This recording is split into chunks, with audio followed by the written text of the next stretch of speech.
Well, it's chords and coffee.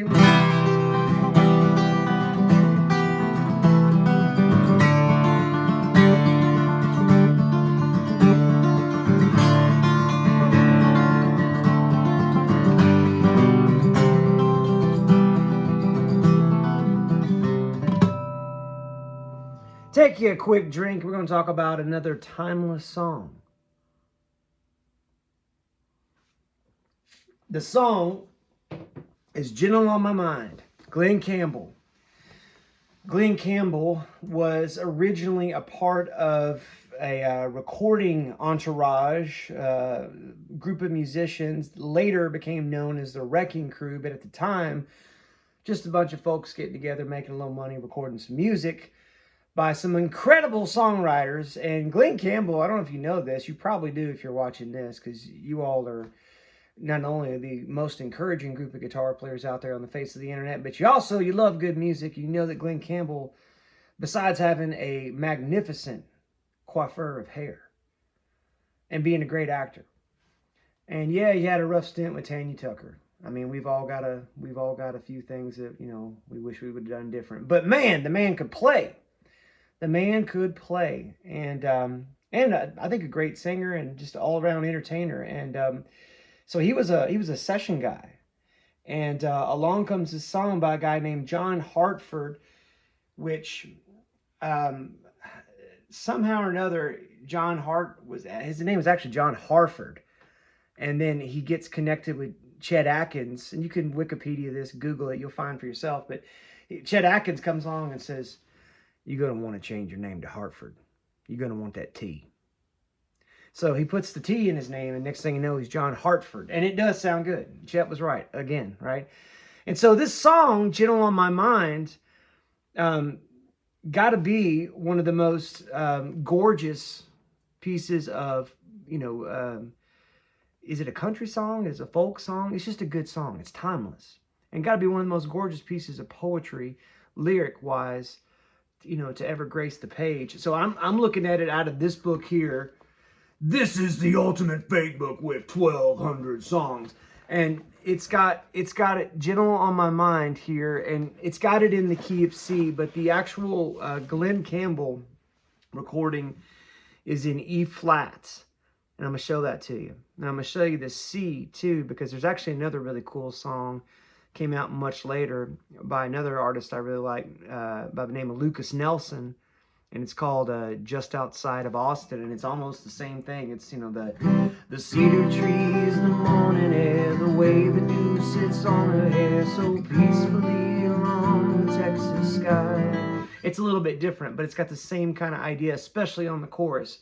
So you're kind of getting a little bit of a twofer here. I'm going to show you these chords.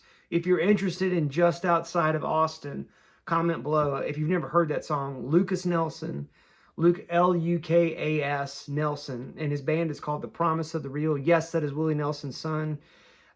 He's a fantastic guitar player, great singer too, I think, and writes some really cool songs. So anyway, but Gentle on My Mind, I'm going to show it to you in C, and then we're going to put a capo on the 3rd fret so that we can play it in the original key that Glen Campbell recorded it in. And then I'm going to show you the same chord progression, but in a different key, because there's a great YouTube out there where this had to be, I don't know, maybe late 80s, early 90s. There's Waylon Jennings, there's Willie Nelson. It's a star-studded cavalcade of musicians sitting around like in one of those Ralph Emery style shows, where you got everybody kind of sitting in chairs looking like a Bill Gaither homecoming kind of deal, where they're all sitting around listening to each other play. And Glen plays it in D in that deal, and my word, he does a solo in there that's just awesome. Just reminds everybody that this cat's a player, right? So I'm going to show it to you in D, and what's cool about that is that you can do the C version with the Capo 3, and then you can do the D version with Capo 1, and you can marry those two things together, and it'll sound real good. And in fact, I think on the original Glen Campbell recording, there may be some of that going on already. And maybe they tuned up to F and just played it in D, or, but there's probably some capos happening there. And also, if you want to, you can play the darn thing in C, then have a big key change up to D, because it's the same thing over and over again, but this song's built on the lyrics. This song's built on the lyrics. Listen to this. It's knowing that your door is always open and your path is free to walk that makes me tend to leave my sleeping bag rolled up and stashed behind your couch. Come on now. He's talking about it. And it's knowing I'm not shackled by the forgotten words and bonds and the ink stains that are dried upon some line. Lord have mercy, what a lyric that keeps you in the back roads by the rivers of my memory. And that's MEMR''Y, memory, that keeps you ever gentle on my mind. So let's just get right to it. You got a good old C chord, cowboy C, index finger on the first fret of the B. Open E, you've got an open G, you've got a middle finger on the second fret of the D, and you've got your ring finger on the third fret of the A. Okay? So the first sequence of chords where you've got this little chromatic thing, you essentially have the C note going to this B note, going to this A note, going back to the B note. That kind of thing, right? So the way this fake book is notated, and probably the right thing to do, is to think of this as C to C major 7, where you just take your index finger off the first fret. So you've got that, everything you were just doing for C, but now you've got that open B and that open E. And then a C6. Now, a proper way to play a C6 in this cowboy position would be index finger on the first fret of the B, again, open high E string, and then just build an A minor, where you got your ring finger on the second fret of the G, you've got your middle finger on the second fret of the D, and your pinky is on the third fret of the A. So,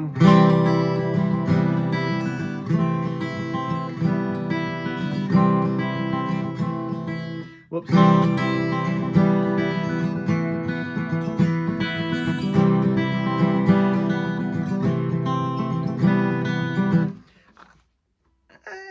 I don't know. I mean, it sounds good, and that's probably right. But when I'm doing this, what I end up doing is I end up on that C6, thinking more of it as like a, I guess it'd be like a C major 6. It's a C6 with a major 7 in it. Or how would, there's a couple different ways you can notate that, I guess. I guess you could just say, you know, C major 7, you know, add a 6. But nonetheless, here's the way I do it. Good old C to C major 7, and then what I do here is I just take my index finger and I put that on the second fret of the D. I put my middle finger on the second fret of the G, and sometimes I hit that open B. I think that sounds gorgeous.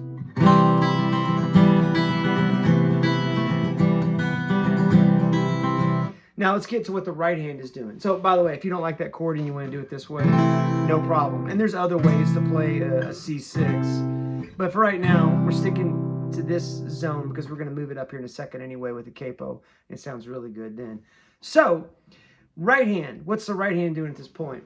The undergirding rhythm to this song is like this train beat. And in fact, when it gets to the, after the first verse, there's no chorus in the song either. Isn't that amazing? I mean, the chorus is, that keeps you gentle on my mind. That little quick phrase, and not really a chorus, it's just like a bunch of verses, right? So what's, you know, sort of mandated upon the musicians at that point is that you want to have this sense of, you know, progression, and you can hear it in this. And in fact, there's the group called the band Perry did a version of this, and I think they do it in D flat. And you can really hear, they actually really layer things in, I think a little more dramatically, but there ain't nothing wrong with the original version. The original version is great. So anyway, rhythm-wise, I'm trying to basically play this, but breaking it up in this arpeggio.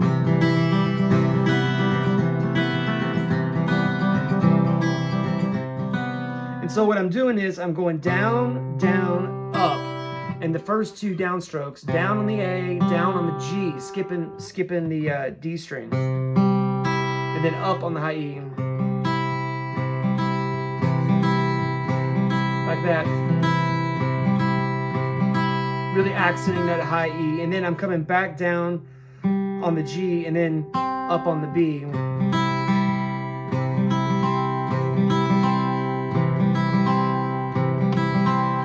That's the hardest part, I think. Honestly, my right hand as a guitar player, just to be vulnerable for a second. I think that's important, especially, you know, when you're trying to encourage folks. It's good to let folks know where you struggle. I struggle on my right hand rhythm. And that's been something where I can't tell you how many, I was in a band with a guy one time. His name was Josh, not my brother Josh. That's an awesome Josh. But there was a guy, a guitar player, back when I lived in Cape Girardeau, Missouri, and we were trying to play Stone Temple Pilots. There's a song called Tripping on a Hole in a Paper Heart. And a really cool tune, very reminiscent of a melody line from Led Zeppelin, Dancing Days. My Lord, what a tangent, but stay with me. I remember Josh looking at me on this rhythm going, watermelon, trying to teach me the rhythm phonetically. Watermelon, watermelon, right? Whatever works at the end of the day, right? Don't give up on your right hand. Don't give up on any aspect of guitar that doesn't come natural.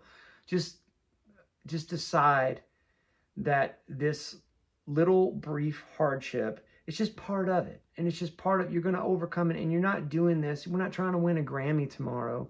We're just trying to enjoy life with the guitar in our hand and encourage one another. That may be the mantra of Chords and Coffee right there. Take a quick drink. Enjoy life with the guitar in our hand and encourage one another. Cool. Just came up with that just now. Cool. Anyway, so that part, down, down, up, down, down on the A and the G, and then up on the B, and then back down on the G and back up on the B string.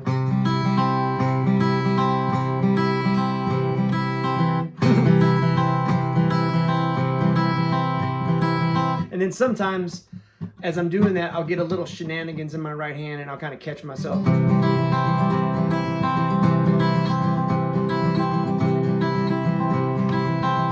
And for some reason, it makes it easier when I just focus on those downbeats. So that's what I'm doing in my right hand. So then now you get to the D minor part of this, or the 2-chord part of this. And so in the song, when they stay on the 1, and at the very beginning, he's just... And then he kicks into the lyric. And then he goes to the D minor. And he does that little hammer on 2. So what was I hammering on that C? Well, I'm just hammering on the D string of the 2nd fret on that. And doing that rhythm I just showed you. And then when it kicks in with, it's knowing that your door is always, it's knowing that your door is always open and your path is free to walk. So I'm making a D minor here, and I'm making it a little bit funny because you'll see why in a second. So instead of it being the regular D minor where you've got your index finger on the 1st fret of the high E, ring finger on the 3rd fret of the B, and then middle finger on the 2nd fret of the G, I'm using my pinky on the 3rd fret of the B. And you'll see why here in just a second, because there's some activities that are coming. But in the meantime, I'm hammering on that 2nd fret of the G string on that A.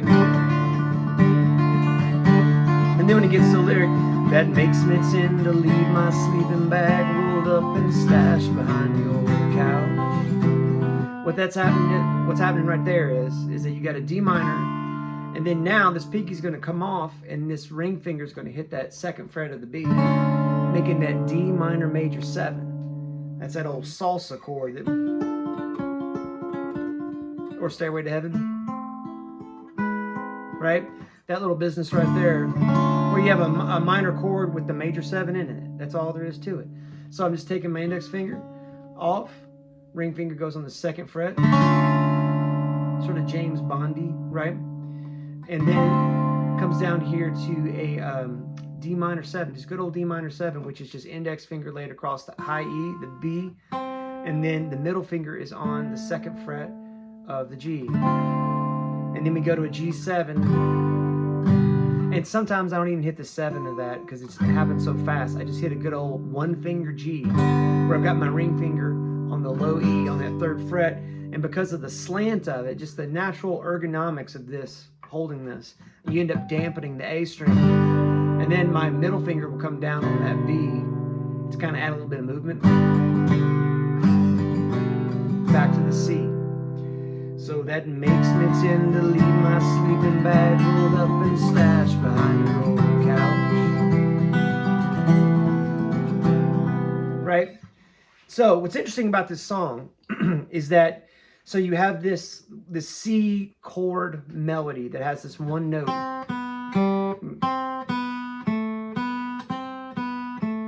And then it goes to the 2 chord, and you sit on that for 4 measures. Just great place for a little lickery, you know. And then you do this walk down, this little chromatic walk down. Wait. And the first time, this is what gets confusing. The first time you do it, it's just it makes me tend to leave my sleeping bag rolled up and stashed behind your couch.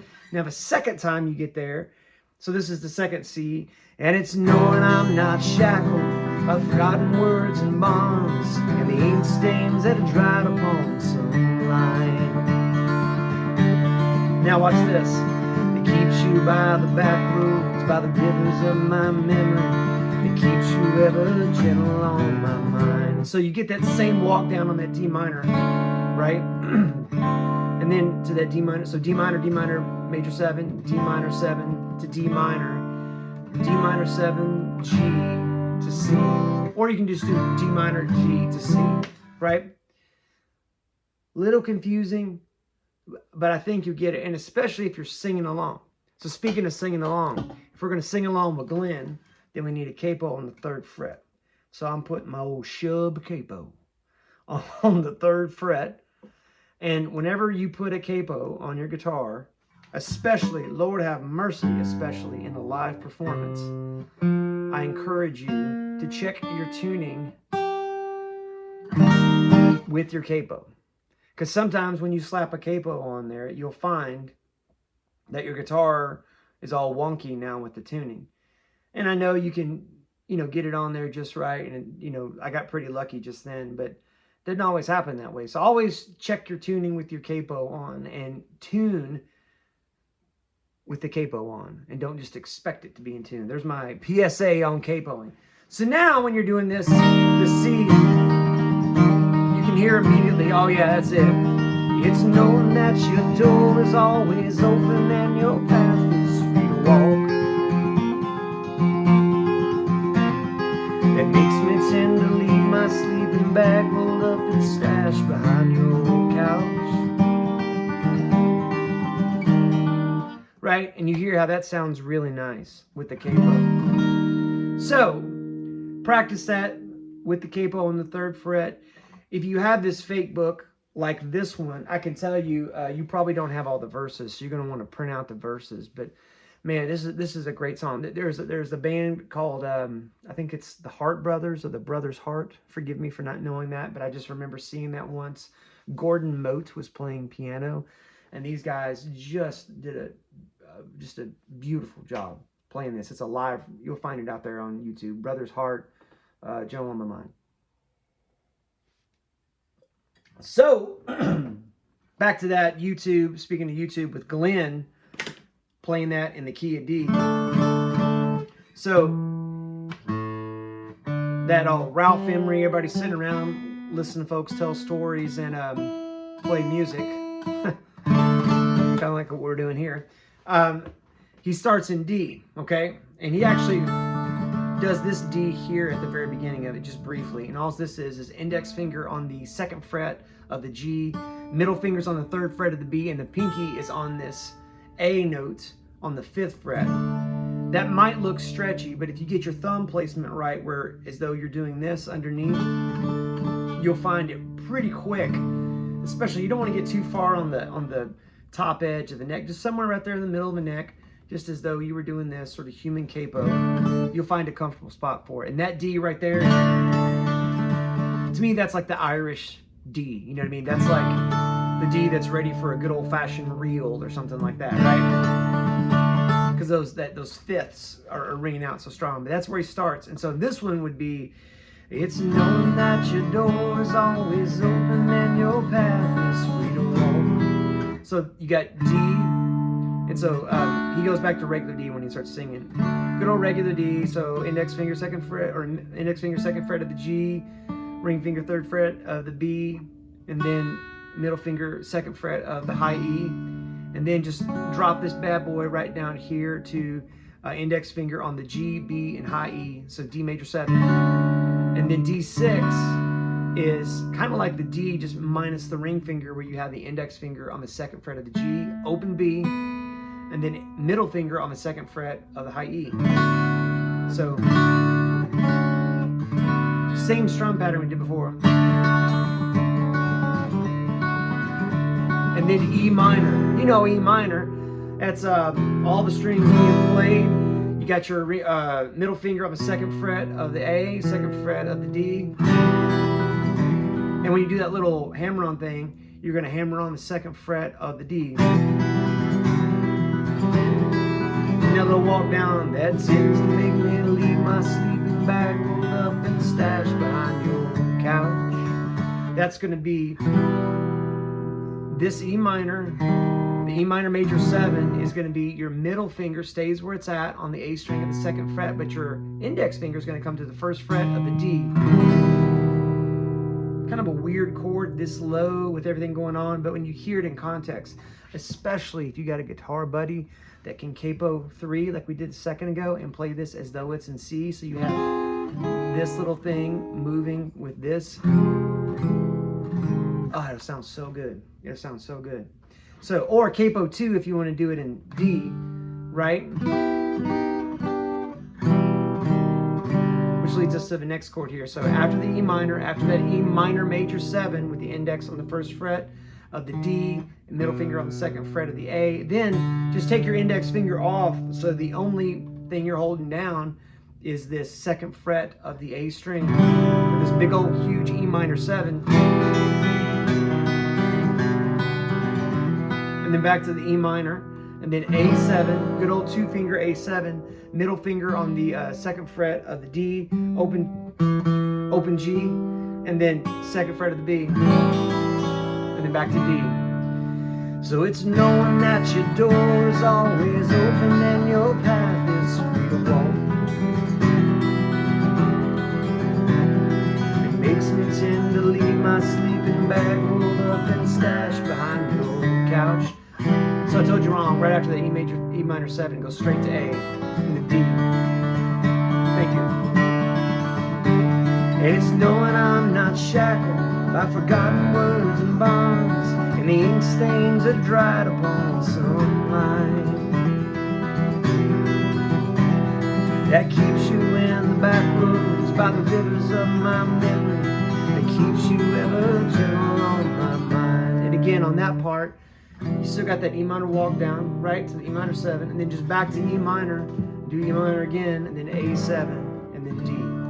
And again, if you want to play this like it's an E flat, just throw your old capo on here, first fret, check your tuning, and let it rip tater chip.